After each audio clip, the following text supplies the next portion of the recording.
नमस्कार दोस्तों, स्वागत है आपका आपके अपने यूट्यूब चैनल अमन प्रयास जीके जिसमें। तो जैसा कि फ्रेंड्स सभी आपका एसएससी एमटीएस का कुछ दिन एग्जाम नहीं है, तो आज के इस वीडियो में हम उन सभी प्रश्नों को देखेंगे जो आपके एग्जाम के लिए इम्पॉर्टेंट है। ठीक है, इसका जो पीडीएफ है आपको टेलीग्राम चैनल पे मिल जाएगा, लिंक डिस्क्रिप्शन में दिया गया है। और साथ में अगर आप चैनल पर नए हैं, चैनल को सब्सक्राइब कर लीजिएगा और एसएससी एमटीएस से जुड़े हर अपडेट के लिए नोटिफिकेशन बेल कॉल पर क्लिक भी कर लीजिएगा। वीडियो पसंद है तो वीडियो को लाइक शेयर और कमेंट भी करना है। तो चलिए शुरू करते हैं आज के पहले प्रश्न से। तो आज का हमारा जो पहला प्रश्न है वो पूछा गया कि भारतीय संविधान का अनुच्छेद 165 किससे संबंधित है। तो इसका राइट आंसर आपका राज्य के महाधिवक्ता से होगा। राज्य के महाधिवक्ता की बात करते हैं तो यह राज्य सरकार का कानूनी सलाहकार होता है। जिस प्रकार भारत सरकार का कानूनी सलाहकार आपका महान्यायवादी होता है जो कि अनुच्छेद 76 के से संबंधित है, उसी प्रकार राज्यों में भी आपका महाधिवक्ता होता है जो कि राज्यों को कानूनी सलाहकार देता है। ठीक है, तो उसी संबंधित आपका अनुच्छेद 165 था। इसको भी याद रखिएगा, अनुच्छेद 76 को भी याद रखिएगा, अनुच्छेद 165 को भी याद रखिएगा। वीडियो में आगे बढ़ते हैं फ्रेंड्स, इससे पहले बात कर लेते हैं टेक्स्ट बुक पर चल रहे फ्यूचर ऑफिसर सेल के बारे में। इस सेल के दौरान अगर आप इनका ईयरली का text book pass pro purchase करते हैं तो आपको मात्र 615 रुपये में है जो कि आपको मिलने वाला है। साथ में कूपन कोड अगर आप APG यूज करते हैं तो आपको यहाँ पर 12% का एक्स्ट्रा ऑफ मिलेगा। और अगर आपका सिलेक्शन हो जाता है तो आप इनसे अपना पूरा रिफंड भी ले पाते हैं। जिन लोगों को टेक्स्ट बुक के विषय में मालूम नहीं है उनको बता दें कि टेक्स्ट बुक जो है भारतवर्ष में जितने भी एग्जाम कंडक्ट होते हैं उन सारे एग्जामों का आपको यहाँ पर मॉक टेस्ट प्रोवाइड कराता है। साथ में PYP जैक है तो प्रीवियस ईयर पेपर भी प्रोवाइड कराता है। यहाँ पर आपको 800 प्लस एग्जामों का 80,000 प्लस जो है मॉक टेस्ट मिलता है। साथ में 17,000 प्लस PYP मिलता है, जिसमें आपके SSC के एग्जाम, बैंकिंग एग्जाम, रेलवे के एग्जाम, डिफेंस के एग्जाम या स्टेट लेवल के कोई एग्जाम होते हैं वो सारे एग्जाम आपके इसमें इंक्लूड मिलेंगे। इसका जो लिंक है डिस्क्रिप्शन में दिया गया है, कमेंट सेक्शन में पिन है, तो एक बार जाकर आप लोग चेकआउट जरूर कर लीजिएगा। वीडियो में आगे बढ़ते हैं तो हमारा जो नेक्स्ट जो प्रश्न है वो पूछा गया कि राज तरंगिणी जो है किस भाषा में लिखा गया है। तो राज तरंगिणी की बात करेंगे तो इसका राइट आंसर आपका संस्कृत होगा। ठीक है, Rajatarangini the river of kings उत्तर पश्चिम भारतीय उपमहाद्वीप विशेष रूप से कश्मीर के राजाओं का एक महान पौराणिक और ऐतिहासिक इतिहास है और 12वीं शताब्दी ईस्वी में कश्मीरी इतिहासकार कल्हण के द्वारा संस्कृत में लिखा गया था। ठीक है, किसके द्वारा लिखा गया? कल्हण के द्वारा। किस भाषा में? संस्कृत भाषा में।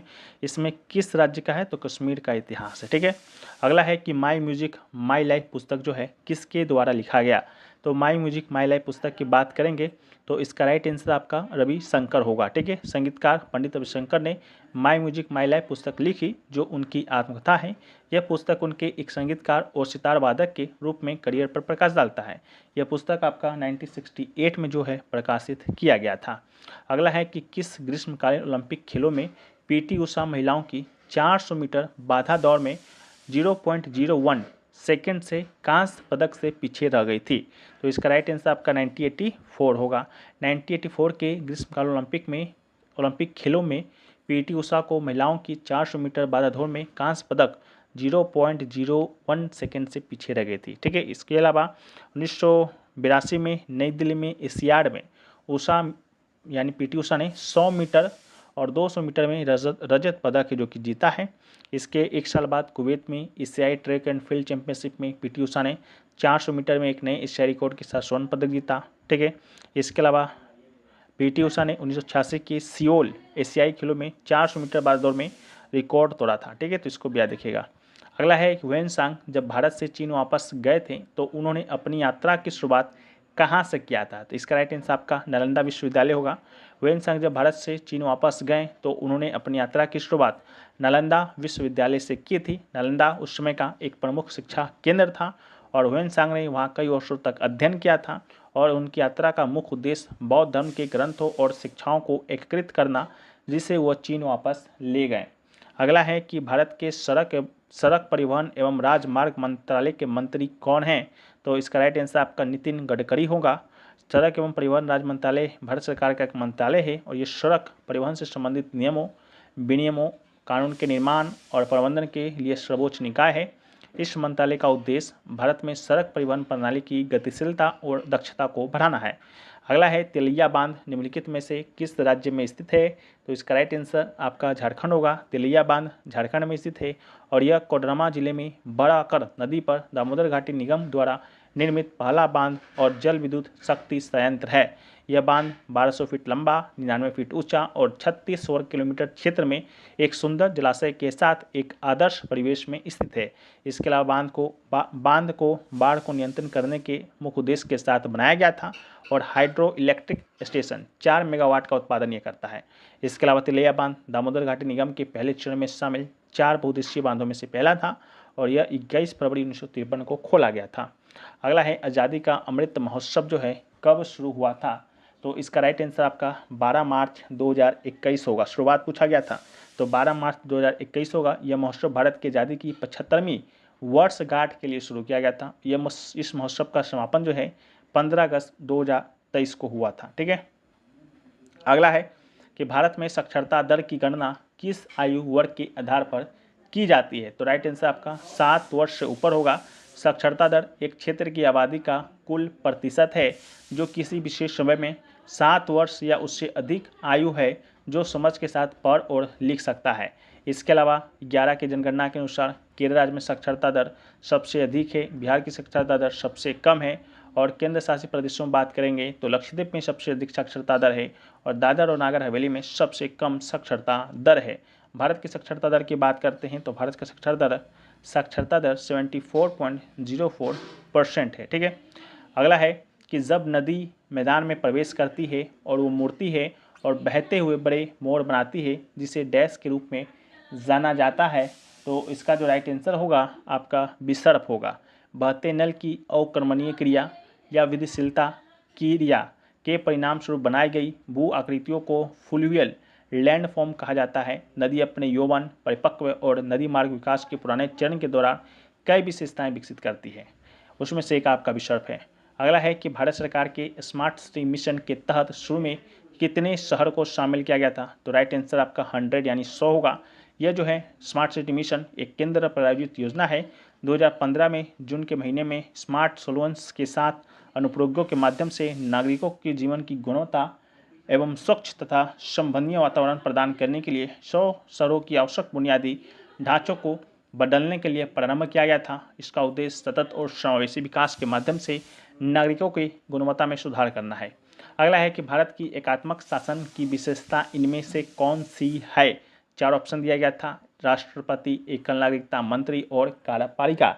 तो इसका राइट आंसर आपका एकात्मक शासन व्यवस्था का विशेषता आपका एकल नागरिकता है। ठीक है, भारत की एकात्मक शासन प्रणाली में एकल नागरिकता का मतलब है पूरे देश में नागरिकों के लिए एक ही प्रकार की नागरिकता होती है, चाहे वो किसी भी राज्य या क्षेत्र में रहते हों। इसके विपरीत संघीय शासन प्रणाली में नागरिकता 2 स्तर के हो सकते हैं, एक राष्ट्रीय, एक राज्य स्तर की। ठीक है, ये जो नागरिकता है आपका अमेरिका में आमतौर पर देखा जाता है। ठीक है, भारत में एकल है, अमेरिका में आपका दोहरी नागरिकता है, एक आपका देश का भी नागरिकता है, साथ में एक आपका वहाँ का राज्य का भी नागरिकता है।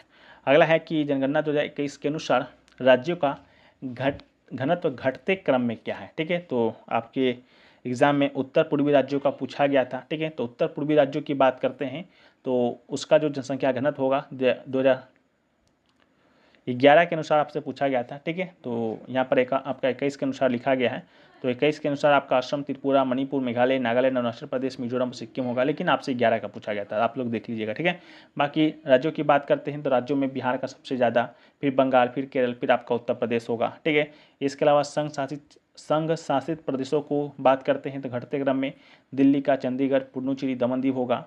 इसके अलावा अरुणाचल प्रदेश का जनसंख्या घनत्व सबसे कम 17 व्यक्ति प्रति वर्ग किलोमीटर है। इसके अलावा 11 की जनसंख्या के अनुसार राष्ट्रीय राजधानी क्षेत्र दिल्ली का घनत्व सबसे अधिक 11,320 व्यक्ति प्रति वर्ग किलोमीटर है। भारत का 328 व्यक्ति प्रति वर्ग किलोमीटर जनसंख्या घनत्व है। राज्यों में बात करेंगे तो बिहार का सबसे ज़्यादा है, दिल्ली एक संघ शासित प्रदेश है, जबकि प्रश्न आपका राज्य पूछा गया था, राज्य पूछा गया है या राज्य पूछा जाएगा तो बिहार होगा। अगला है कुतुब मीनार का आकार कैसा। कुतुब मीनार का आकार की बात करेंगे तो सर्पिला स्पाइरल आपका है। ठीक है, ये एक उच्चा एक संकीर्ण टावर है जो कि दिल्ली में स्थित है। इसका निर्माण कुतुबुद्दीन ऐबक के द्वारा शुरू किया गया था और पूरा आपका इल्तुतमिश ने किया था। अगला है कि प्रथम गोलमेज सम्मेलन का शुरुआत कब हुआ, तो इसका राइट आंसर नवंबर 1930 होगा। प्रथम गोलमेज सम्मेलन 12 नवंबर 1930 से 13 जनवरी 1931 तक लंदन में आयोजित किया गया था। 1930-32 के 3 गोलमेज सम्मेलन में भारत में संवैधानिक सुधारों पर चर्चा करने के लिए ब्रिटिश सरकार और भारतीय राजनीतिक हस्तियों के द्वारा आयोजित शांति सम्मेलन श्रृंखला में से एक थी। इसके अलावा तीनों गोलमेज सम्मेलन में भाग लेने वाले भारतीयों का नाम पूछा जाएगा तो भीमराव अम्बेडकर इसका राइट आंसर होगा। अगर आपसे पूछा जाता है कि महात्मा गांधी कौन से गोलमेज सम्मेलन में भाग लिया तो इसका राइट आंसर आपका क्या होगा, तो द्वितीय यानी कि दूसरा गोलमेज सम्मेलन में महात्मा गांधी जी ने भाग लिया था कांग्रेस के तरफ से। अगला है कि लू हवा कहाँ चलता है। लू हवा की बात करेंगे तो राइट आंसर आपका राजस्थान होगा। लू हवा उत्तर पश्चिम भारतीय उपमहाद्वीप के रेगिस्तान इलाकों में पैदा होती है और यह हवाएं इन इलाकों में इस प्रकार है: ग्रेट इंडियन डेजर्ट, चिलिस्तान रेगिस्तान, दक्षिण बलूचिस्तान के रेगिस्तान क्षेत्र। अगला है Rajyavardhan Singh Rathore won silver medal in 2004 Olympic 4, तो इसका राइट आंसर शूटिंग होगा। राजवर्धन सिंह राठौर की बात करते हैं तो Rajvardhan Singh Rathore is a wrist while Indian Army officer, an Olympic medalist and a politician. He won a silver medal in 2004 Summer Olympics for the men's double trap shooting event. It was for the first time India had won a silver medal in an individual category event, the 2004 Summer Olympics held in Athens. Next question पूछा गया कि राष्ट्रपति की प्रतिनिधियां और भत्ते और उनके पद से संबंधित अन्य व्यय भारत के डैश पर प्रभारित किए जाते हैं, तो राइट आंसर आपका संचित निधि होगा। प्रत्यक्ष करों और अप्रत्यक्ष करों के माध्यम से सरकार के द्वारा प्राप्त राजस्व, उधार लिया गया धन और उसके द्वारा किए गए ऋणों और खर्चों से प्राप्तियां असाधारण मदों को छोड़कर संचित निधि का हिस्सा है। इस निधि का गठन भारत के संविधान के अनुच्छेद 266(1) के तहत किया गया था। आकस्मिक निधि या सार्वजनिक खाते से मिलने वाली असाधारण मदों को छोड़कर सभी सरकारी व्यय इस निधि से किए जाते हैं। संसद की स्वीकृति के बिना इस निधि से कोई भी पैसा निकाला नहीं जा सकता है। इसके अलावा राज्यपाल राज्य की संचित निधि से वेतन प्राप्त करते हैं, लेकिन भारत की संचित निधि से पेंशन प्राप्त करते हैं। ठीक है, वेतन राज्य की संचित निधि से, पेंशन भारत की संचित निधि से, याद रखिएगा। अगला है वेम्पति चिन्ना सत्यम को कौन सा अवार्ड है जो कि नहीं दिया गया था, तो राइट आंसर आपका पद्म विभूषण होगा अकॉर्डिंग टू ऑप्शन। तो वेम्पति चिन्ना सत्यम की बात करेंगे तो एक भारतीय नर्तक और कुचिपुड़ी नृत्य शैली के जो कि गुरु थे और उनको कई प्रतिष्ठित पुरस्कार मिले हैं जिसमें पद्म भूषण शामिल है, 1998 में दिया गया। संगीत नाटक एकेडमी फेलोशिप अवार्ड 1967 में दिया गया। कालिदास सम्मान कलामानी पुरस्कार दिया गया, हालांकि उन्हें पद्म विभूषण पुरस्कार नहीं मिला है। ठीक है, अगला है कि गोवा में गणेश चतुर्थी के दौरान कौन सा नृत्य किया जाता है, तो राइट आंसर आपका फुगड़ी नृत्य होगा। फुगड़ी कोंकण क्षेत्र में महिलाओं के द्वारा किया जाने वाला महाराष्ट्र और गोवा का एक लोक नृत्य है। इसके अलावा ऐतिहासिक तथ्यों के अनुसार इस नृत्य शैली को गोवा की कुछ प्राचीन परंपराओं से निर्मित बताया जाता है। महिलाएं हिंदू धार्मिक त्योहारों जैसे गणेश चतुर्थी व्रत के दौरान ढालों जैसे अन्य नृत्य के अंत में इस नृत्य शैली का प्रदर्शन करती है। गोवा में अन्य लोकप्रिय नृत्य की बात करेंगे तो देखनी, ढालो, खोल, मुसोल आदि आपका हो जाएगा। ठीक है, तो नेक्स्ट जो प्रश्न आपसे पूछा गया कि नाट्य शास्त्र के रचयिता कौन थे। ठीक है, तो नाट्य शास्त्र के रचयिता की बात करेंगे तो इसका राइट आंसर भरत मुनि होगा। नाटकों के संबंध में शास्त्रीय जानकारी को नाट्य शास्त्र कहते हैं और इस जानकारी का सबसे पुराना ग्रंथ भी नाट्य शास्त्र के नाम से जाना जाता है और इसके रचयिता भरत मुनि थे जिनका काल 400 ईस्वी पूर्व के निकट माना जाता है। ठीक है, तो इसको भी याद रखिएगा। अगला है कि विश्व भुखमरी सूचकांक 2023 में भारत का स्थान क्या था, यानी कि ग्लोबल हंगर इंडेक्स GHI में 2023 में भारत का स्थान पूछा था, तो राइट आंसर 111 होगा। ठीक है, भारत ने 125 देशों में 111वां स्थान पे था। भारत का स्कोर की बात करेंगे तो 28.7 था, जो भूख की गंभीरता को दर्शाता है और इस स्कोर को के आधार पर भारत को गंभीर श्रेणी में रखा गया था। अगला है मौलिक अधिकार किस अनुच्छेद में है, तो राइट आंसर 12 से 35 होगा। मौलिक अधिकार की बात करेंगे तो संविधान के भाग 3 में अनुच्छेद 12 से 35 तक में इसका वर्णन किया गया है। ठीक है, मेरे ख्याल से ये प्रश्न आपका शायद आया नहीं था, फिर भी एक बार डिस्कस कर लीजिए।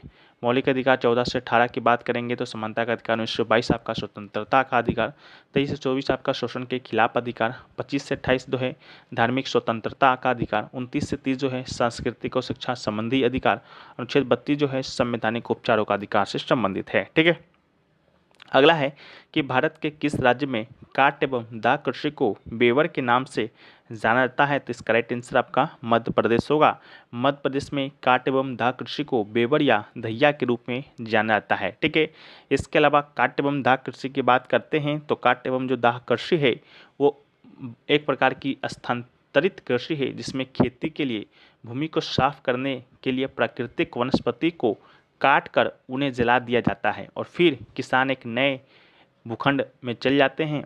जब भूखंड बंजर या अनउपजाऊ हो जाता है, इस प्रक्रिया को दोहराता है। ठीक है, भारत में इसे झूम खेती के नाम से भी जाना जाता है।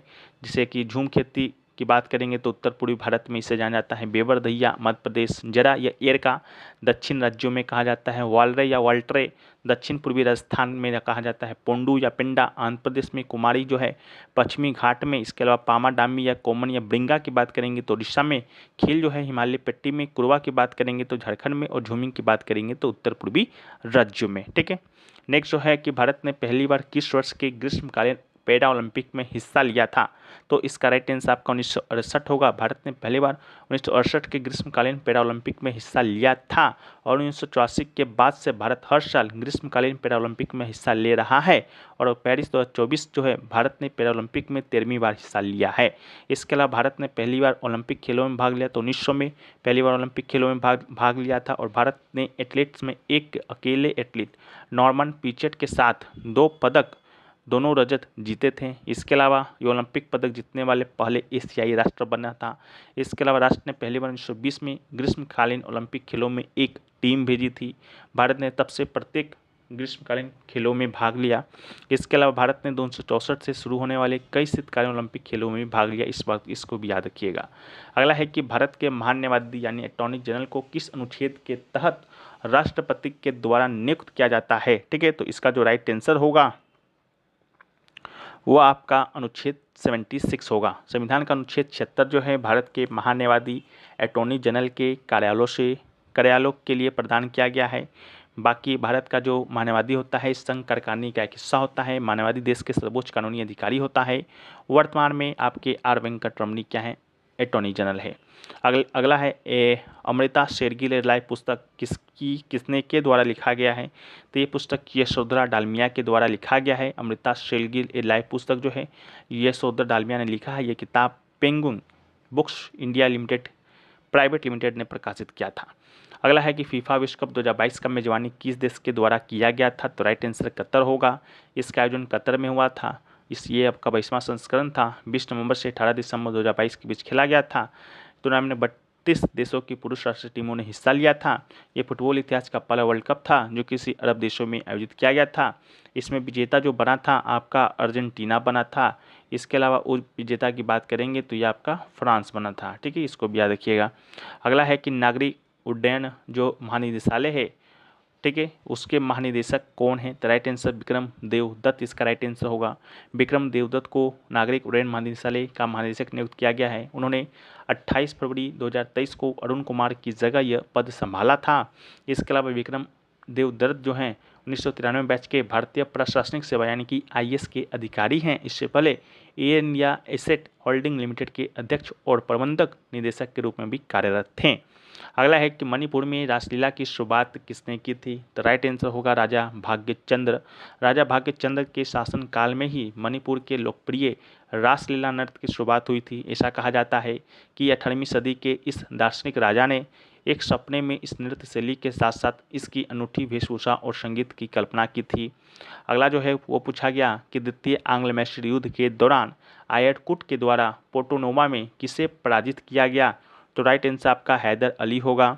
दूसरा आंग्ल मैसूर युद्ध अंग्रेजों और हैदर अली के बीच लड़ा गया था। हैदर अली को पोर्टोनोवा की लड़ाई में ब्रिटिश कमांडर सर आयरकुट के द्वारा पराजित किया गया था और अपने पिता की मृत्यु के बाद टिप्पू सुल्तान ने यह युद्ध जारी रखा था।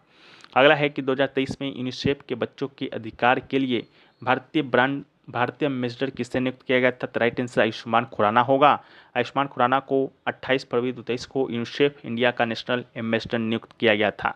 अगला क्वेश्चन पूछा गया कि भारतीय स्वतंत्रता के 75वें वर्ष की थीम इनमें से कौन नहीं है? 4 ऑप्शन दिया गया था जिसमें से 3 ऑप्शन हेल्थ @75, एक्शन @75 और विचार @75 ये तीनों थीम था। बाकी एक जो ऑप्शन में दिया गया था वो आपका आज़ादी के 75 साल का थीम नहीं था। ठीक है, तो उसको याद रखिएगा। अगला है कि संगीत नाटक अकेडमी पुरस्कार किस नृत्य के लिए नहीं दिया जाता है? 4 ऑप्शन दिए गए थे जिसमें से एक ऑप्शन आपका बिलासनी नाट्यम का था जिसके लिए संगीत नाटक अकेडमी पुरस्कार नहीं दिया जाता। अगला है कि जूनागढ़ की झील का निर्माण किसने कराया। तो जूनागढ़ की बात करेंगे तो जूनागढ़ के झील यानी इसे सुदर्शन झील के नाम से भी जाना जाता है और ये गिरनार नामक पहाड़ी के मध्य सौराष्ट्र में स्थित है। और इस झील का जो निर्माण है मौर्य वंश के संस्थापक चंद्रगुप्त मौर्य के आदेश से उनके गिरनार में नियुक्त राज्यपाल पुष्यगुप्त बैस के द्वारा है जो कि किया गया था। ठीक है, तो इसको भी याद रखिएगा। अगला क्वेश्चन पूछा गया कि मेरुरज्जु का एक मुख्य कार्य क्या है। तो मेरुरज्जु का मुख्य कार्य शरीर के विभिन्न भागों को जोड़ना और समर्थन प्रदान करना है। ठीक है, तो ये आपका राइट आंसर होगा। अगला है कि वैदिक विकास के लिए कार्य करने वाला धर्म कौन सा है। 4 ऑप्शन दिए गए थे जिसमें से आर्य समाज आपका राइट आंसर होगा। आर्य समाज ने वैदिक विकास के लिए महत्वपूर्ण कार्य किए हैं। आर्य समाज की बात करते हैं तो इसकी स्थापना 1875 में दयानंद सरस्वती जी के द्वारा बम्बई में किया गया था। ठीक है, अगला है आर्टिकल 51 का सब क्लोज ए किससे संबंधित है।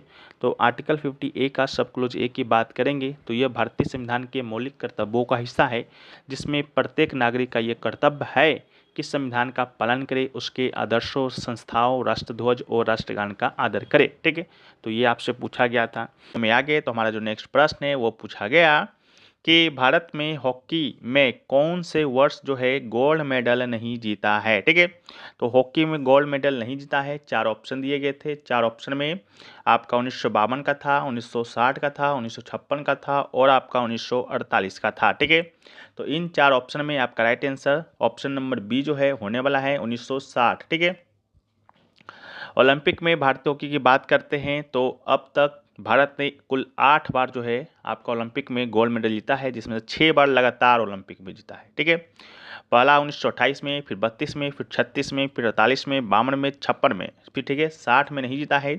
60 में जो है भारतीय हॉकी टीम ने रजत पदक है जो कि जीता है। ठीक है, इसके अलावा 64 में, इसके अलावा 1980 में। ठीक है, तो इन सारे फैक्ट्स को भी आप याद रखिएगा। नेक्स्ट क्वेश्चन पूछा गया भूदान आंदोलन के बारे में कि किसके द्वारा शुरू किया गया था। ठीक है, तो भूदान आंदोलन की बात करते हैं तो इसका जो राइट आंसर है आपका विनोबा भावे होने वाला है। विनायक नरहरि विनोबा भावे इनका पूरा नाम था। भारतीय अहिंसा और मानव अधिकारों के पैरोकार थे।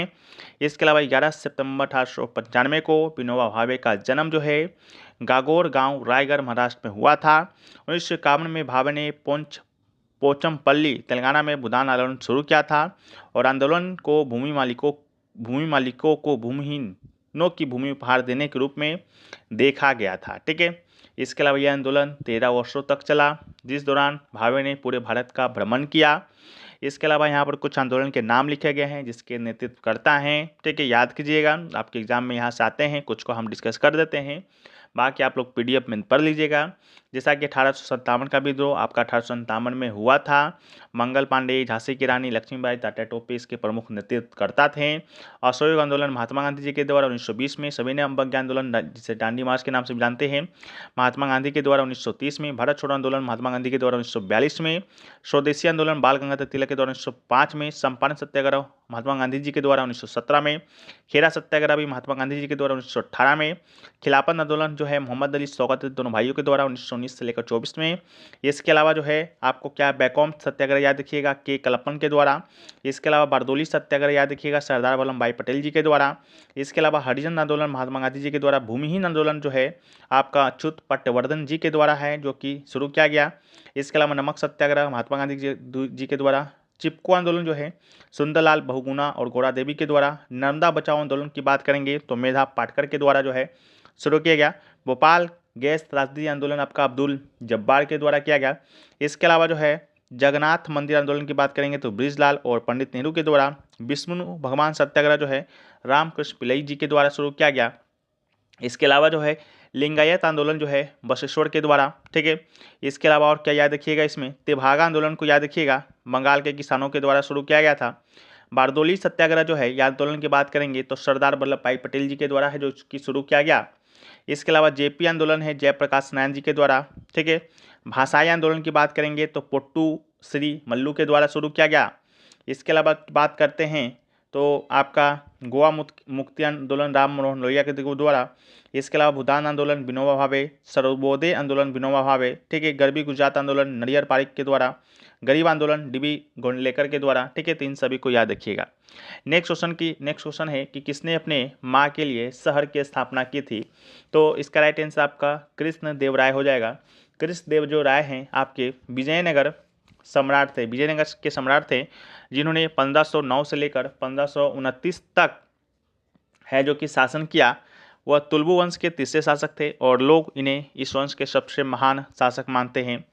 उसने दिल्ली सल्तनत के पतन के बाद भारत के सबसे बड़े साम्राज्य पर शासन किया और अपनी माता नगला देवी की स्मृति में विजयनगर के पास स्थित नागलपुरा नामक एक नगर की स्थापना की थी।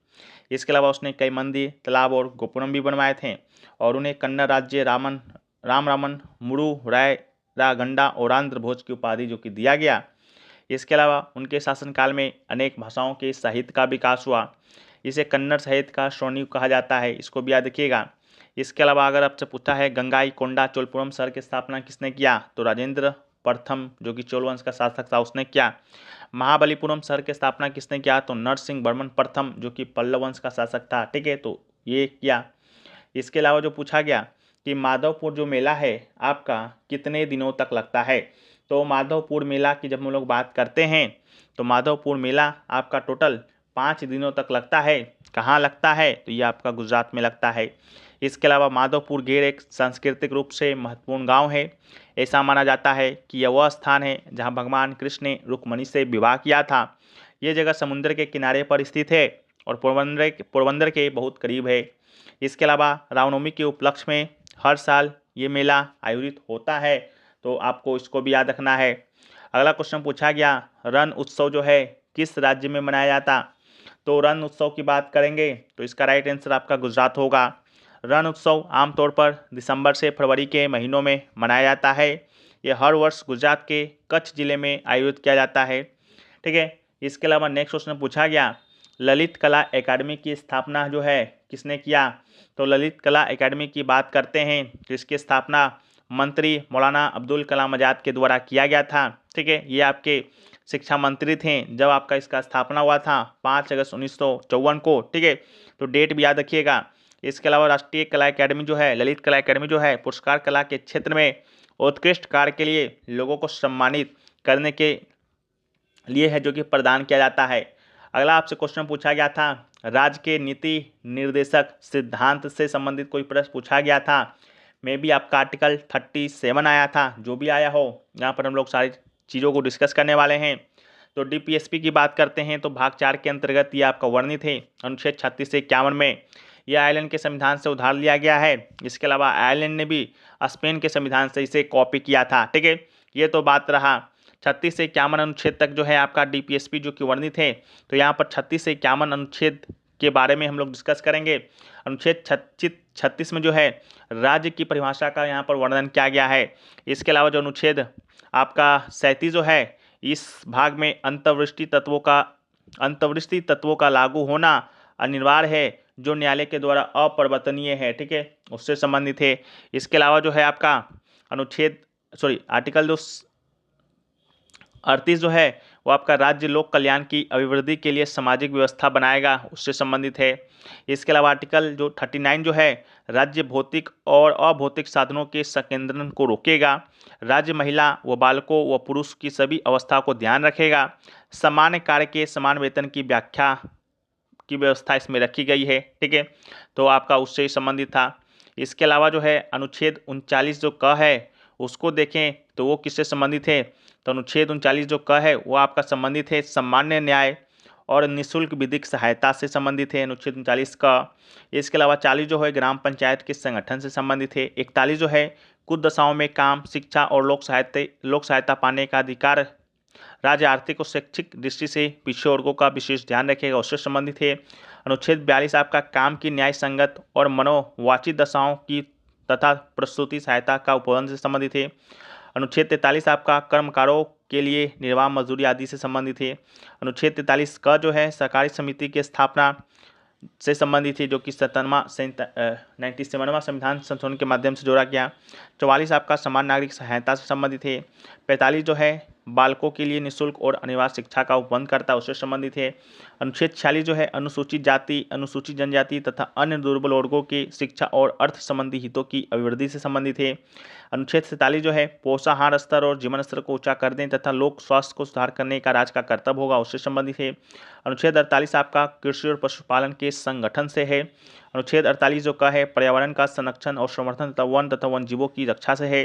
अनुच्छेद 39 जो है राष्ट्रीय महत्व के स्मारकों स्थानों वस्तु का संरक्षण देना, उससे संबंधित है। अनुच्छेद 50 जो है कार्यपालिका से न्यायपालिका का पृथक्करण, उससे संबंधित है। अनुच्छेद 51 जो है अंतर्राष्ट्रीय शांति और सुरक्षा की अभिवृद्धि से जो है आपका संबंधित है। ठीक है, तो इसको याद रखिएगा।